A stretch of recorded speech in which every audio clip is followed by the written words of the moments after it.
What is up, Ludi Bros Army? It's your boy, Big Bro Lamar Ludi, and I'm sitting down to go over my previous fantasy week for the NBA season. But before we get into this video and we check out how the last week went, if you haven't already, hit that subscribe button, turn that notification bell on. We've got basketball content coming to you guys every Monday. So we're going to go ahead and jump into this matchup between me and Team Titus. Now, Titus was actually the first team that I matched up with at the beginning of the season. He handed me an L. And in the game of basketball, I never forget to return a favor. I came back and I was able to get a nice win over him, 919 to 635. Positioning myself pretty good. I'm in third place in the Western Division. I've got a record of 6-3. Now, looking back over this week, and if you're paying attention to the NBA, you're going to see that so many teams have been impacted with COVID-19. There's been a lot of games postponed, and that impacted our league. Let's look here and check out the scores from around the league. Normally, we'll see teams getting about 1,400, 1,500.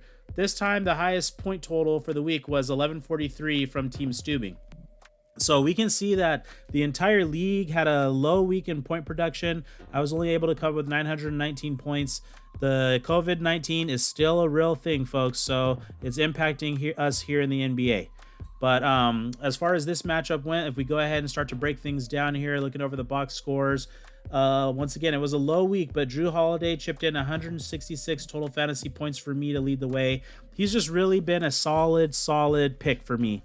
I was offered a trade by On Top Thrower. He tried to offer me a trade for Drew Holiday, giving me Dennis Schroeder, trying to pick on the fact that I'm a Boston Celtics fan, and I shot that down during the course of the week.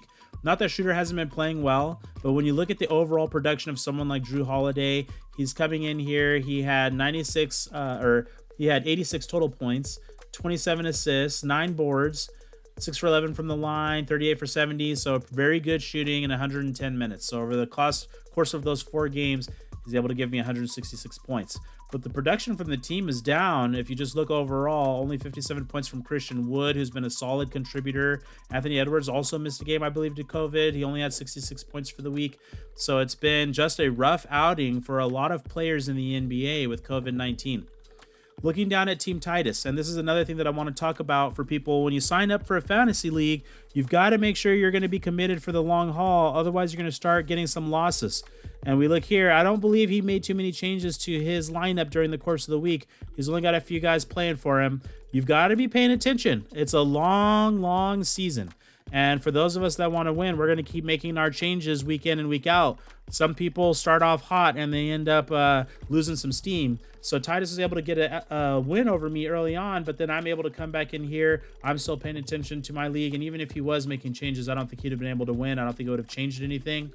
But you see here that I was able to outmuscle him by almost about 300 points.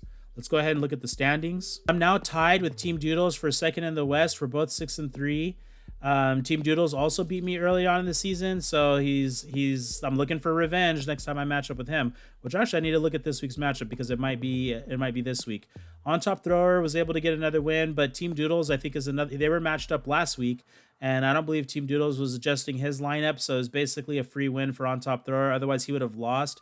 If you look back at their point production, Team Doodles was right behind him. So even without making adjustments, and I know Thrower's making adjustments here, Doodles would have had the win.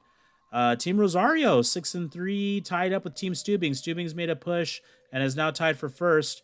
Wanimi Vikings, that's my dad. He's still down here in fourth. My little bro, 2-7. He's got to make a push here soon. The injury bug and COVID is impacting lots of players and lots of teams. But that doesn't make any difference. You can still go to the other players in this league have been doing it. You've got to stick with it, make some changes. You can't stick with the same guys. The same guys you drafted are not the same guys that you're going to finish your season off when you play fantasy sports. So checking the waiver wire, I just want to look at some guys who are out. Jeremy Grant, we all know that he was playing for me and doing really well, but he's out. RJ Barrett's out. He's a strong player for the Knicks. And we can kind of scroll down here. We'll see a couple other people. Jalen Suggs, Michael Porter Jr. Guys that you might have had your eye on at the beginning of the season. Dante DaVincio is still out. Guys that you might have had your eye on at the beginning of the season, they're not playing. And that can impact, that can really impact how everything is going to shape up once you head into the playoffs. That can impact how everything is going to shape up in an NBA or any other sport. But since we're talking about the NBA in an NBA season, that's going to really impact things going forward. So for this week, we do see that I am matched up with Team Doodles. I've got a quick lead. I'll get this video out to you guys out as soon as I can.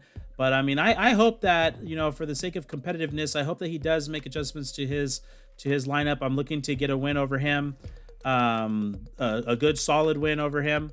So hoping he makes adjustments there. But if he doesn't, hey, you know, the power goes to the person who's paying attention. Team Titus matched up Team Stubing. On top throwers matched up, and then Chicago Matt Sane is matched up with the 1973 Vikings. So it looks like a good week. I'm looking for revenge, so I need to get a win here. Hopefully that'll put me up into another three-game winning streak, move me up to 7-3, and let's see if I can make a run for that first place finish. All right, well, thank you for tuning into this video, and I will see you guys next time. Thank you for watching the video.